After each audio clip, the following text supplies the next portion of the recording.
everyone, and welcome to Lifesizing Overcomers for the 50 plus in this brand new spanking new year. We're just barely into 2025, right?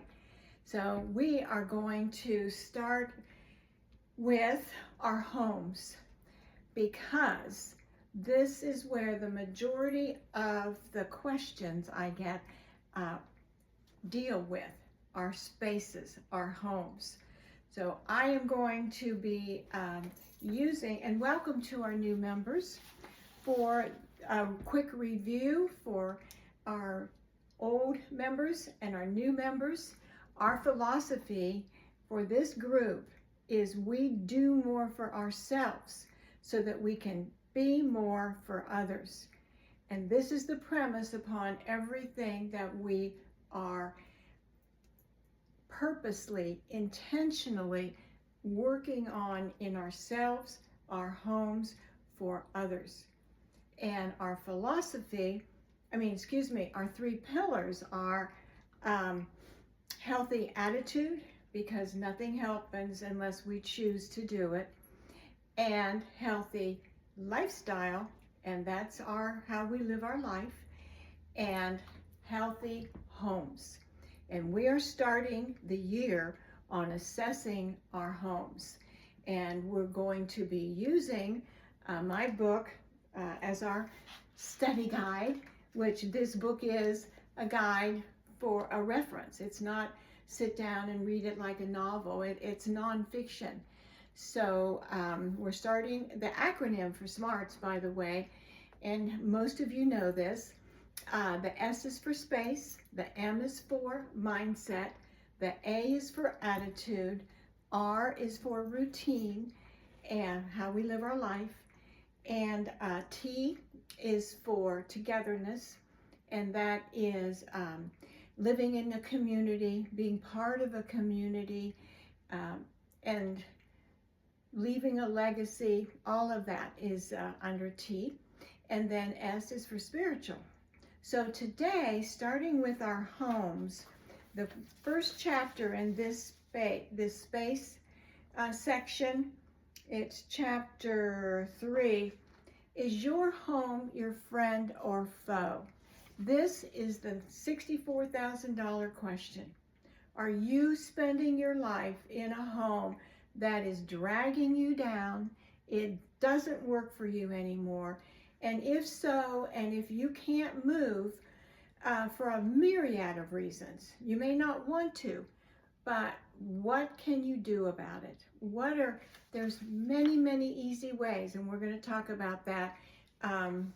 We'll sprinkle that in as we go through these posts ahead. But mainly, this is the question for all of you, is to be going through your home room by room and make it quick so that you're not like, oh, this is terrible. What am I going to do? No. This is not the reason. You're going to go through your spaces and go, okay, in this room, I can do blah, blah, blah, or I want to do, or I don't like. Write it down. I just did last week, I did a blitz on my kitchen counters, and I moved, what was on them. I want to change my counters, and I will this first quarter start on it. I'm talking about what's on my kitchen counters. So I completely flipped what was there. It works so much better, but not only functionally, it's like, didn't cost me a dime. It just looks and feels better. This is one of the things I'm talking about. Each room, there's over 80 million 50 plus now in America. And most of them, if they haven't already made the move, are asking themselves, do I stay and upgrade, or do I move? And this is the six, like I said, major question. Not everybody can move. Not everybody wants to move. So this is not a push for, oh, you got to downsize and move. No. That's not what this is about. I have many friends and family. I mean, they are where they're going to be, and that's just fine. But for those that are staying and loving where they are, we'll talk about the pitfalls of that. And I think most of you know where I'm going with this.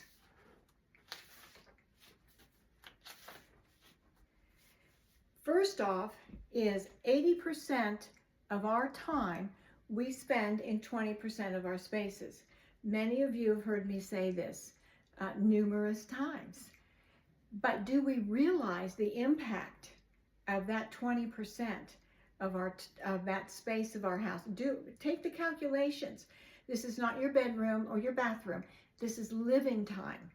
And what I want you to do is to say, okay, I'm spending the majority of my life in this 20%, 80% of my life in 20% of the square footage of my living space. What does it look like? Is it getting your leftovers? Is the color of the wall depressing? Do you have draperies that should have been gone? They're from '09. These are easy things you can change. New lamps, new lighting. We're not talking break the budget here, but this area should have the best furniture and make you feel like you're in your home sanctuary. Seriously, you all. We're going to talk about the wellness factor of our spaces as we go along. But this, where you spend most of your time, top priority.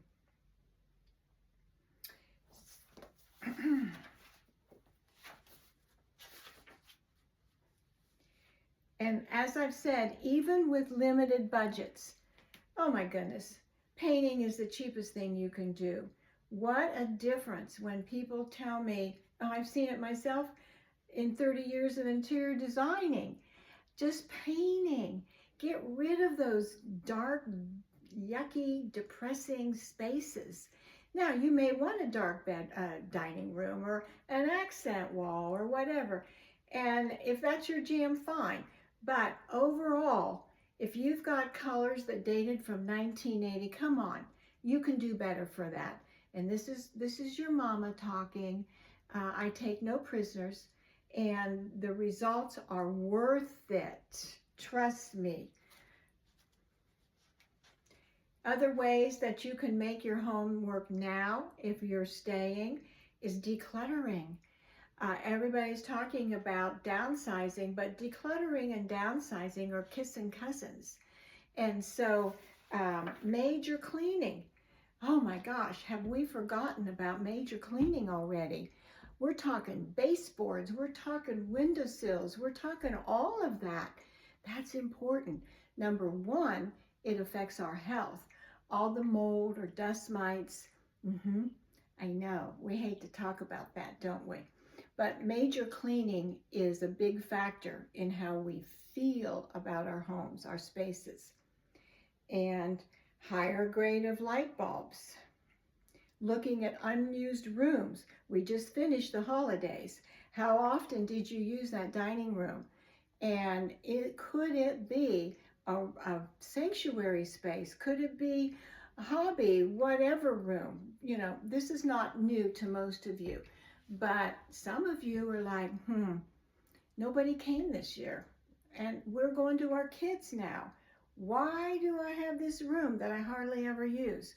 Only you can answer that. But don't stay stuck in patterns of yesterday. I'm here. I'm going to just keep, come on, you guys. Let's dig in. Let's rethink our world, our spaces. And you start with your homes and those unused rooms. That's why I say something is always possible. So that's our beginning. But to close, it's very common and sadly typical that we make our spaces, we adjust ourselves to our spaces instead of making these spaces adjust to us. Even Winston Churchill, one of the great heroes, statesmen of all times knew. He said, we shape our buildings, thereafter they shape us. Isn't that the truth about our homes? We make ourselves fit instead of making our homes fit to us. And we're going to show how you can do that very thing. So I have homework for you. Get your paper out or your notes on your phone or however you want to do this.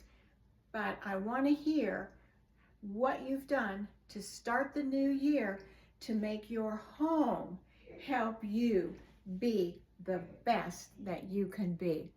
Okay? Don't forget to like or comment. It's not just for me, but it's for you too if you want to keep seeing my stuff. Okay, you all. Love you. See you next time.